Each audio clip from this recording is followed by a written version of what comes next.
This week it's Design Presentation 102. The reason we're doing it, I wanted Rob to do a presentation this week. He's still pretty busy every day, so creating content and doing these is getting tricky.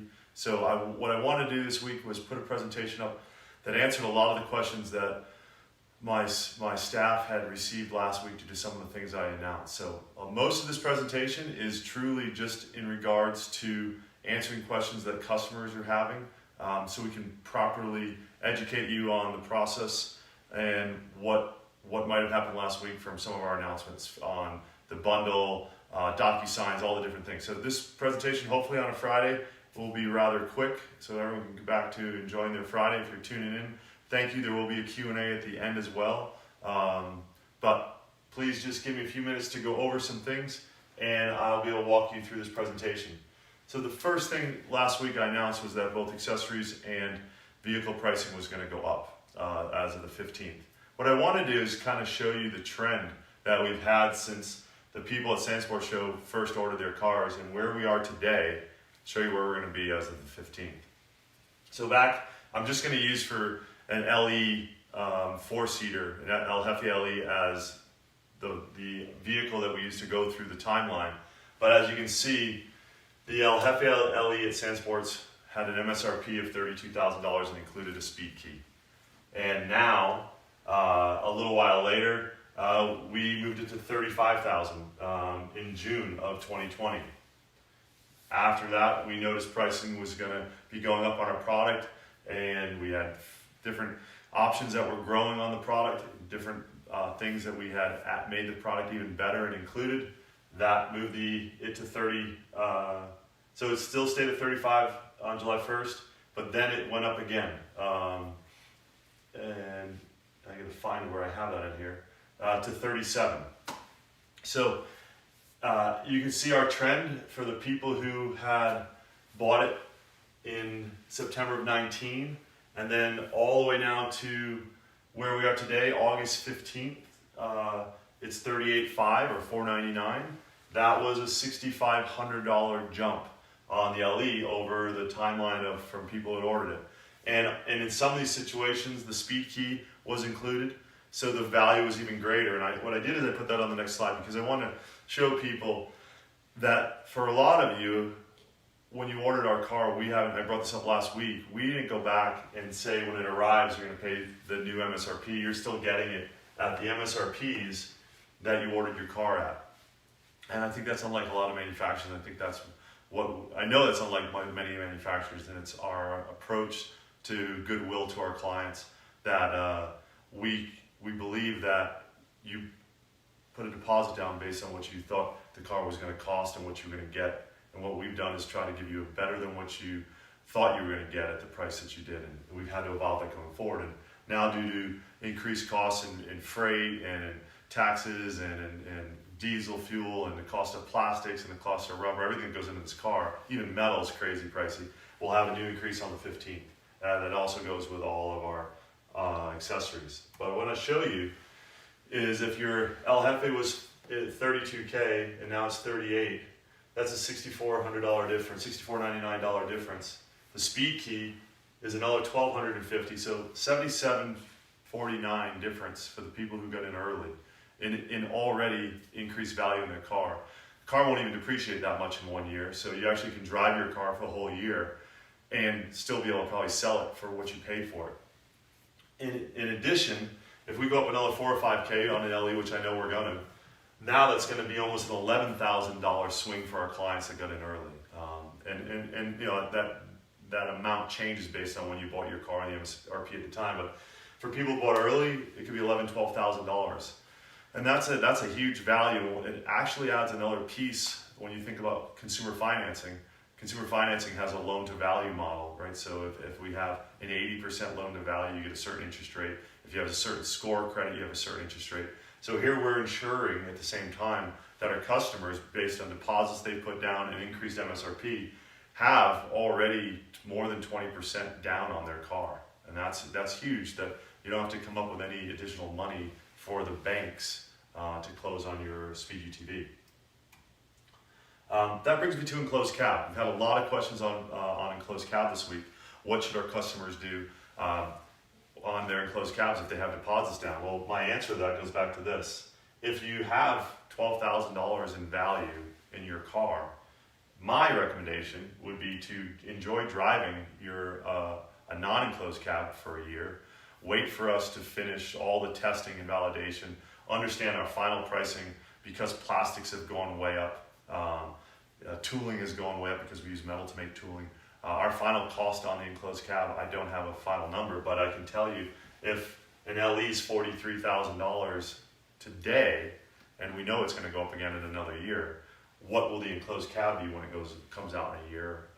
It's going to be significantly greater than that. I'd say low to mid 50s. So my take on it was drive the car today that you can drive. Then if you care to upgrade to an enclosed cab, you'll have time to do that. You have time to get back in line because since we don't know the pricing, we don't know what pricing it's going to cost to update your vehicle. So I would tell you, enjoy your car, get out and play, call your sales rep if you need to configure it if you haven't, and then come back to your enclosed cab once you see us, and we'll make an announcement once it becomes available.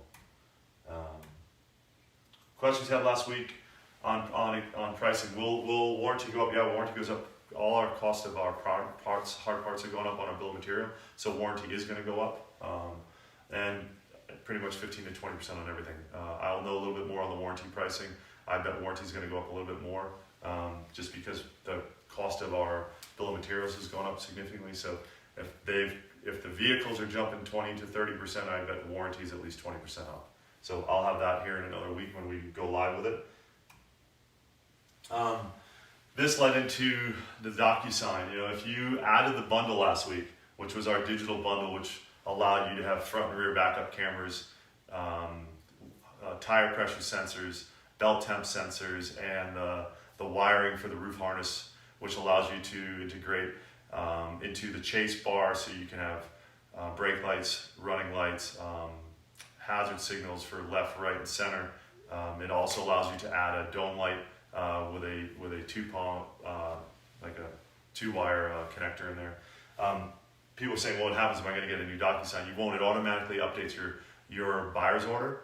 And when we go to final consumer financing or your final purchase order, all of that will be on that order for you to confirm, because we have to send it to the banks or for you to final approve.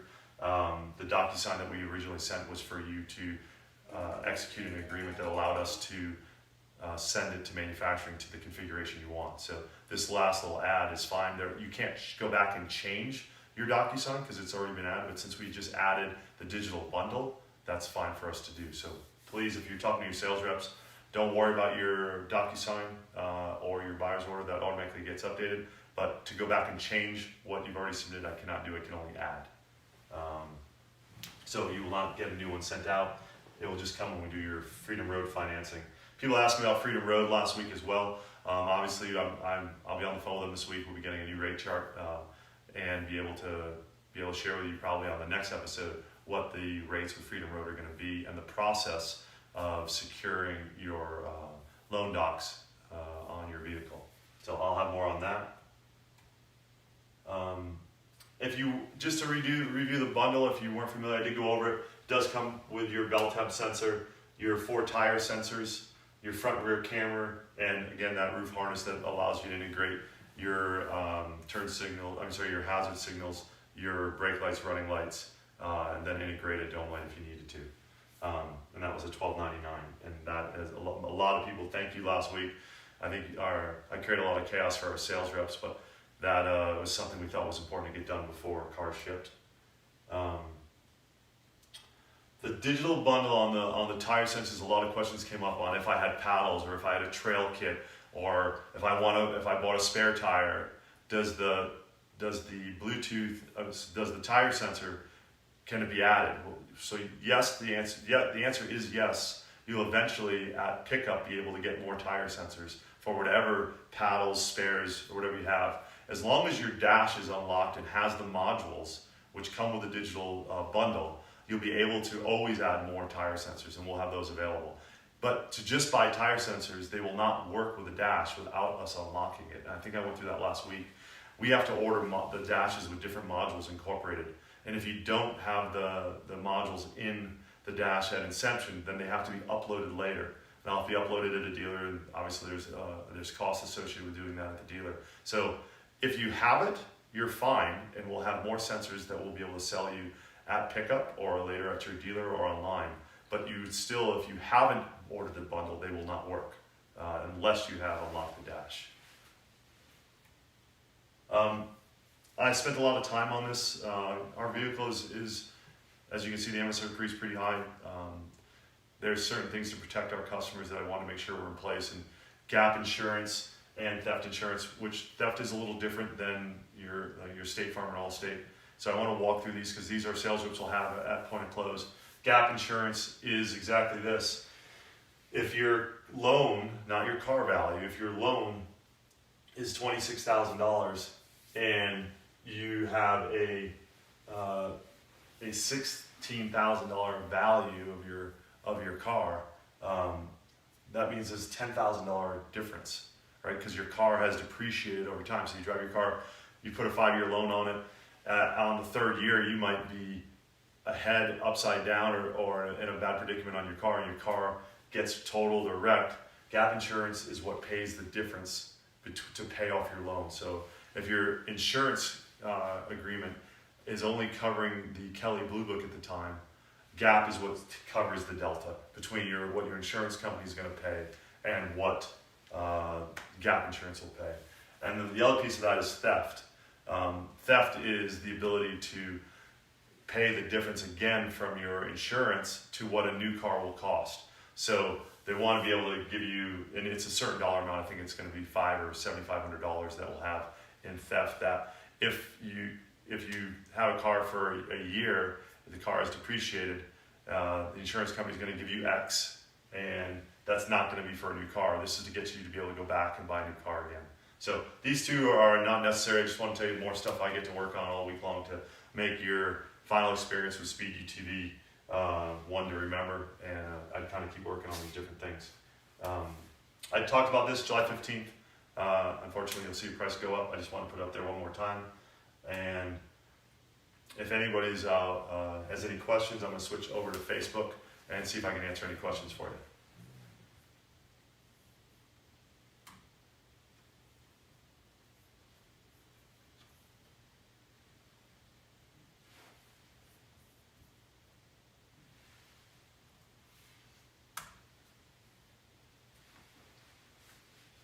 So 1 second, I'm getting better at this since last week.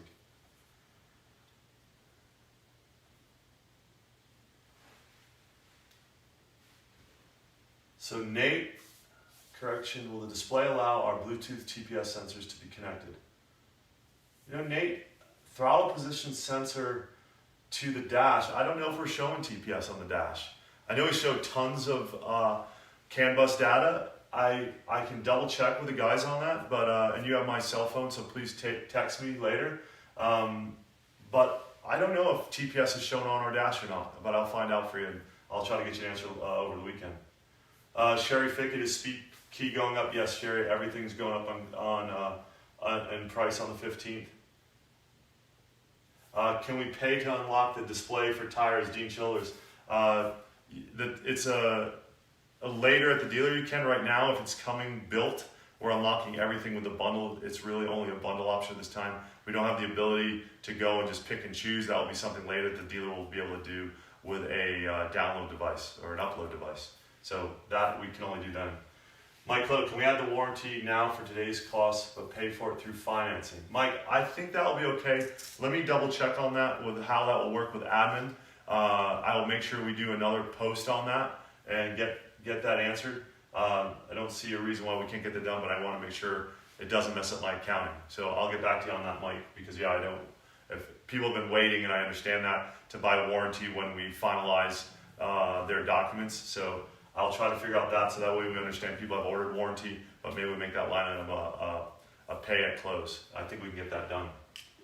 When will the front axle be available to purchase? Joe Wagner. Joe, all accessories that are all service parts products, they'll be part of a bill of materials that is listed on our microfiche. You'll have access through our website. When cars start shipping, we'll have plenty of inventory here to facilitate front axles, rear axles, spare tires, spare wheels, air filters, oil change kits, all the different things that you'll need to do DIY service your vehicle. And then obviously we'll have internal parts for dealers and different assemblies that can be ordered if you have catastrophic crashes or failures.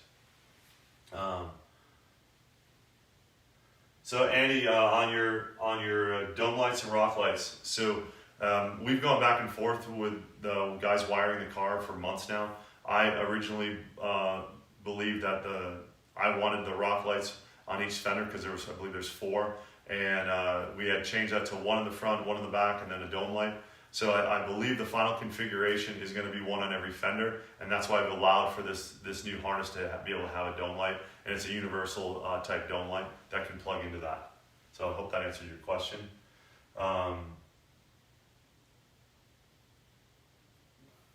Wallen, I like to go directly to 35s when I pick up the vehicle. They will be 35s at delivery, Bob. I don't know how many we're going to have. Just depends how many we can produce in time for people's deliveries, and whatever is there will be available at point of delivery, and we'll also have it available online. So for people that are later that want to order tires in advance, they'll be able to do that as well. But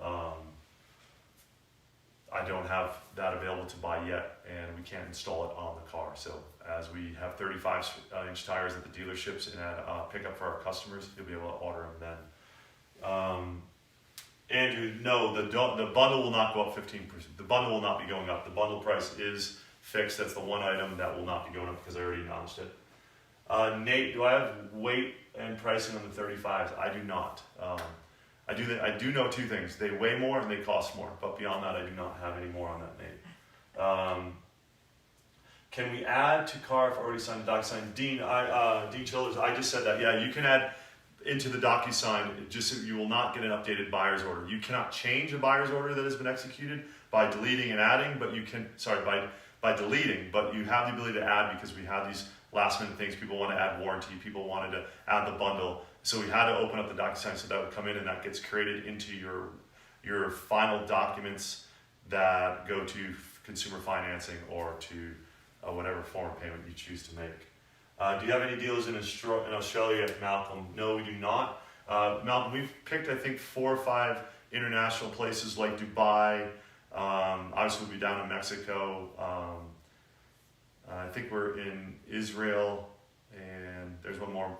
Carla's in charge of international, so I apologize. But we're rather strategic in our initial, and then we'll be rolling out a very much bigger international play once consumers in the United States and in North America get their vehicles. So probably in the next 6 to 8 months, you'll see a bigger play into other countries once we understand the import taxation rules, the compliance regulations. There's all kinds of different compliance based on the different state and government regs in different countries. And until we understood our own, we didn't want to go knock on those doors.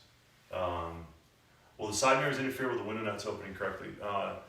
And that is from Jay Ayers. Jay, the window nets, if you've seen them before, our mirrors screw into the window net frames. They actually don't, if you have window nets, they will screw into the window net frames.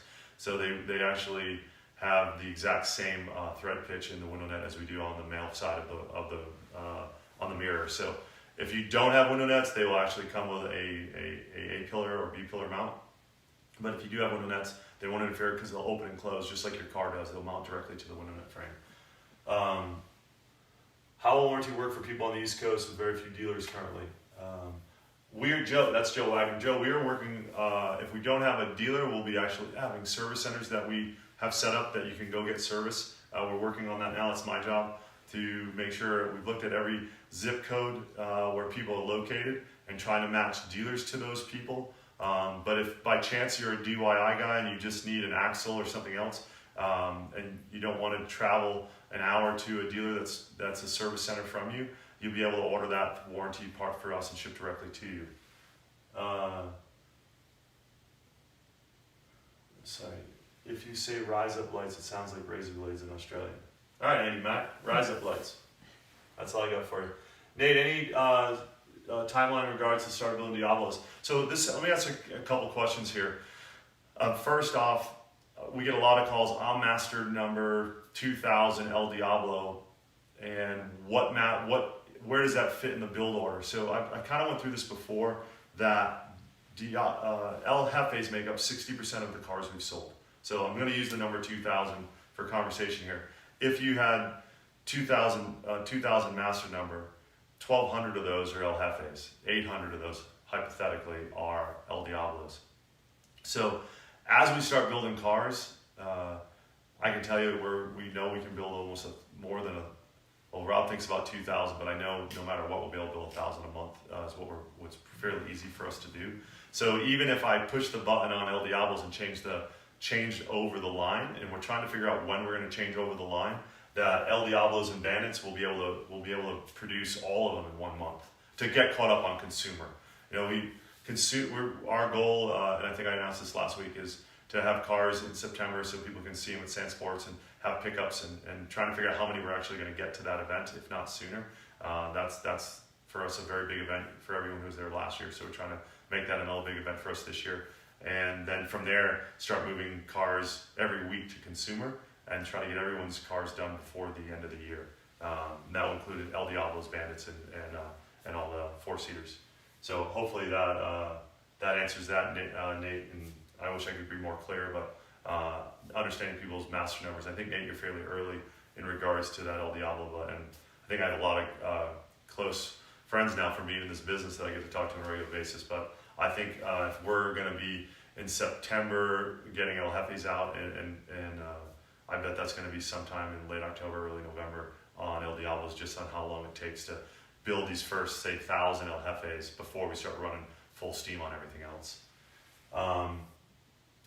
Xerox is back. Are cars being assembled overseas or in the U.S.? So assemblies are, I've answered this before, and Xerox, it evolves. So the car has, I can't even tell you how many assemblies. You have an engine assembly, you have a gearbox assembly, you have a cage assembly. Those are, you have dashes, you have everything. So that's coming from everywhere. And our final assembly is here in the United States. We've had it slated for Texas. I don't know how many of our cars will be done in Texas. We're trying to move stuff to Arizona, California.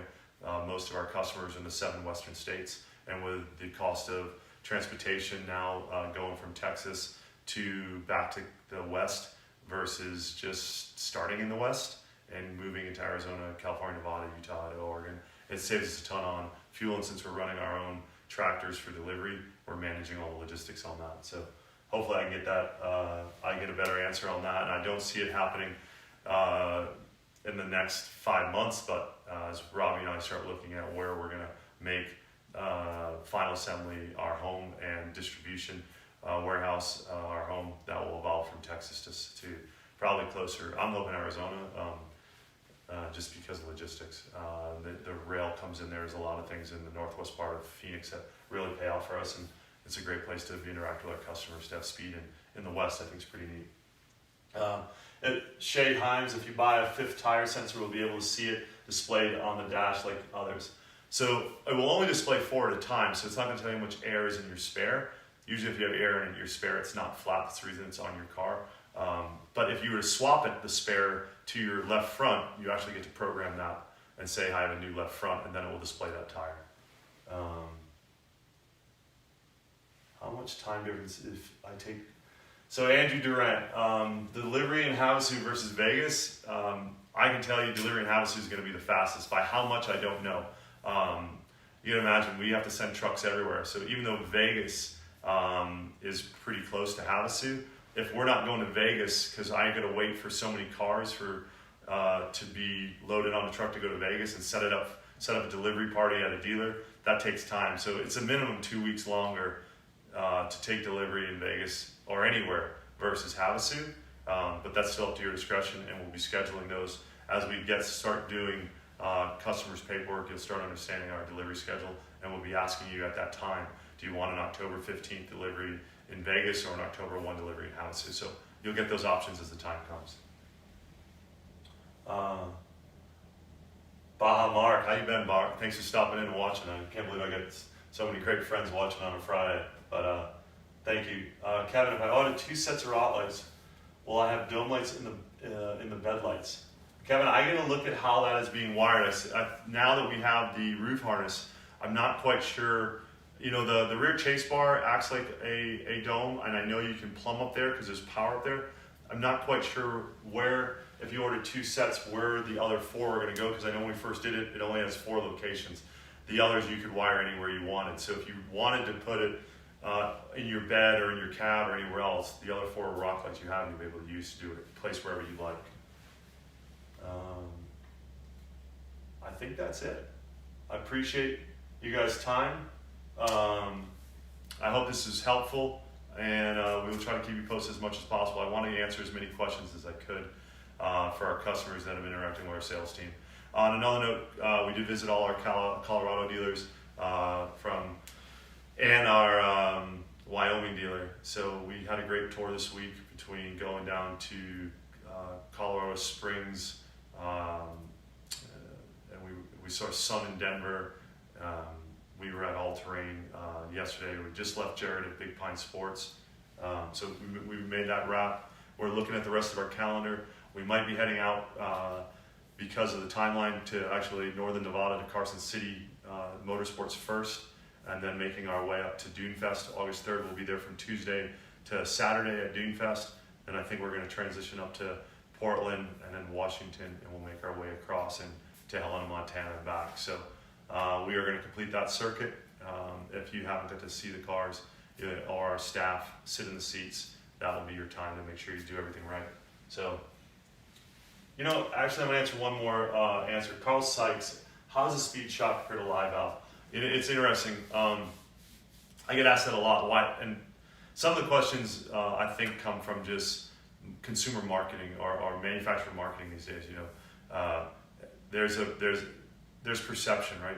And that's something that's really tricky. How do you overcome perception?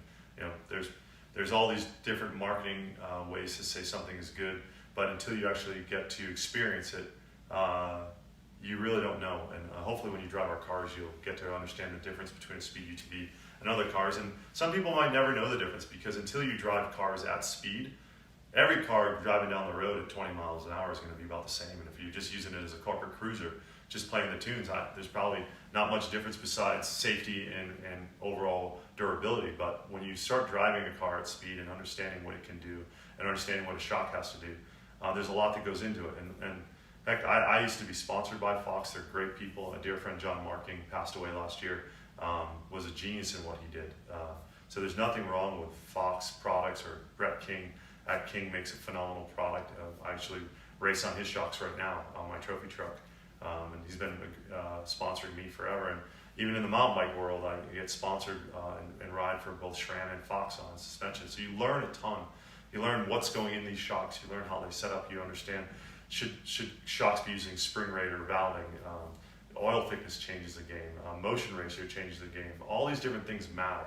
So a question about live valve is tricky, because live valve is an algorithm, and it's measuring piston speed and saying, well, I'm at static ride height more than I'm used to, so I must be on a gravel road.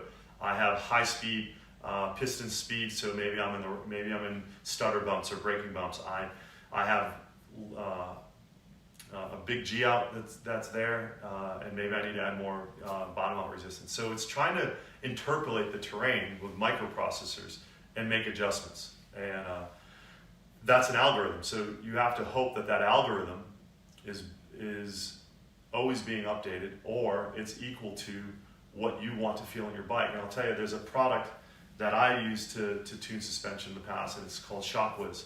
And ShockWiz is for mountain bikes, and it's pretty amazing because it uses algorithms, very much like you'll see on the Fox Live Valve. The problem is, I'm a 220-pound mountain biker, and I have a certain riding style. So as I use Live Valve, it tells me to add more air to get ride height. It tells me to add more low-speed compression because of the G-outs or the big jumps I'm hitting. It tells me everything to do, and I set it all up, and I'm like, oh, this is pretty good. And then you ride for a while, and you're like, well, it's pretty good. It doesn't get everything right. And I have to fine-tune it. I have to make incremental adjustments to air pressure to get a different sag setup, because you ride big travel bikes, they actually, just like trucks, they have to have a specific ride height. Even like our buggies, they have to have a specific ride height. So as ride height changes, it changes where the piston is. It makes it harsh or soft. There's this thing where the bike or even your off-road cars are incredibly harsh, and you're like, I gotta make it softer, but sometimes you have to go stiffer, because the reason it's harsh is because you're blowing through the travel and you're getting into the bump zone too soon. Same thing with ride height. If you're in the wrong ride height at the beginning, then you're going to be in the bump zone too soon. So understanding ride height and where you're trying to control piston speed is critical, which leads me to talk about our shock. So our shock is an internal bypass, and it's very, very different than you'll have out there. And it's this can inside our can. That's why our outer body is so big. It's a 3.5. Obviously, we all have piggyback reservoirs for cooling, and ours does some additional stuff. I'll show you that on how high-speed and low-speed compression works. But the big thing about it is we have this big can that you can drill ports everywhere. So I have the ability, as that piston goes up and down, to change where we really are with valving. And I can make it soft, I can make it firm, I can, instead of having to put shim stacks in bypass tubes or springs in bypass tubes to tune it, I have infinite tuning in my shock. So if you have a 5-tube bypass, even if it has live valve on it or it doesn't have live valve on it, you have 5 zones that you tune in. We have infinite zones. So the ability to do that final setup, if you're not happy with what we did, you can always modify the can. It's just a can. You can always add more shims, you can always add more openings, you can open things up, you can make them smaller, you can change the ports. But most of our customers will never have to do that, because the one thing we have that no one else has is like a dirt bike. We have high speed and low speed compression and rebound on the bypass, on the piggyback. So now you can sit there and go, gosh, I want the front to pop more because I'm in the sand dunes. And you can actually load in more compression, and you can back out high speed rebound or even low speed rebound at the same time. And that way the car sits a little prouder in the soft sand, and as you hit the G-outs and the jumps, the nose always climbs forward. You can dial in more rebound in the rear to make the rear not want to pop as you come off. So you can't do that with live valve. You have tuning. There's some great tuning involved, but it's not going to allow you to tune it to your style. It's tuning it to the algorithm. So I think what you'll see about our shock is its ability to handle G-outs, its ability to be plush, its ability to put traction to the ground, which is the biggest thing a suspension is supposed to do. It's supposed to actually allow your car to stay planted. And if you watch the videos of our cars, really just watch the roof. If the roof isn't moving, the suspension's working. If the roof is moving, the suspension isn't working, because that means it's deflecting the car in different places. And if you watch our race trucks and now you watch the Speed UTV and all the stuff we do, it's a very planted vehicle, and that's the difference in what we do. You get guys like Robbie and myself and some of the other engineers that have spent so much time trying to make the shock package be levels above everybody else, and not needing an algorithm that's a sample data from different types of applications that's put together, and a microprocessor tells it. You're getting to have, I'll pay my Robbie a compliment, one of the best drivers in all motorsports for a long time, because of his pavement, his short course with Mickey Thompson, and his off-road. It's a lot of different abilities that you're getting that type of experience in tuning a car. There is some more questions, so I'm not going to give up. Steve Abbott, great to see you. Thanks for watching. Nate, keep it simple, stupid. Thank you. How quickly will it easy? Rick Villarreal, how quickly is it to install or remove the windshield? It's 4 bolts. I think I did mine in 5 minutes on the car that we're showing around. If you have a ton of stuff installed, a little longer, like roof racks and light bars, it takes a little bit longer. But in general, sub 5 minutes to take it on and off. The positive flow roof, there is really no heat in the car because our radiators are behind us, Rick. So the positive flow roof is truly to keep dust out of the car by letting air come from the roof into the car and through the back. And also, if you were to run a windshield, to help prevent as much dust from coming around the windshield and in the car by creating positive pressure. Now I think that's it. So thank you, have a great Friday, and that went way longer than I thought, so appreciate the questions, and appreciate everyone watching, and have a wonderful evening.